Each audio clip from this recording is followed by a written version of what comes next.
Zoonotic diseases. One day, Robin was tending to her chickens and touched her eyes with unclean hands. But shortly after, she started to feel feverish and went to the doctor. Hello, Robin. After looking at your test results, unfortunately, I have to diagnose you with avian influenza, which is a zoonotic virus transmitted from birds to humans. Robin's husband Boris also helps her tend to the animals on the farm. But little did he know that his cold was actually an infectious disease. Doctor, Robin's husband Boris is sick too. Please come and check on him.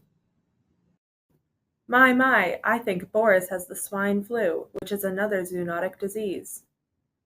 Zoonotic diseases are infections caused by germs such as viruses, bacteria, parasites, or fungi that spread between people and animals.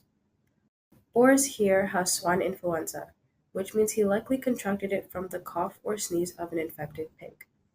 While you and your husband both came into the hospital with animal-borne diseases, there are differences in how avian and swine influenza infect human airways. The main difference between avian influenza and swine influenza is the location of where the virus targets. The avian influenza infects cells in the lower respiratory tract, which includes the lungs, bronchioles, and the trachea, while the swine influenza infects cells in the upper respiratory tract, which includes the nose and mouth. Each virus is made of two proteins, called hemagglutinin and neuraminidase. Their structures differ between the two viruses.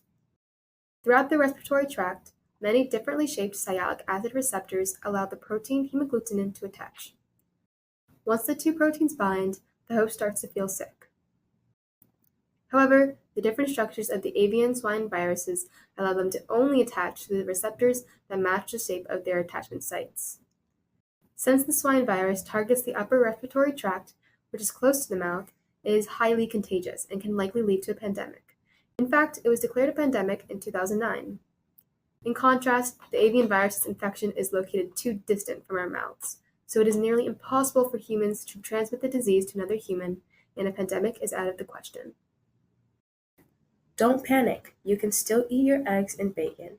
Robin and Boris's cases are very rare. Regardless, it's important to protect yourself from these zoonotic diseases.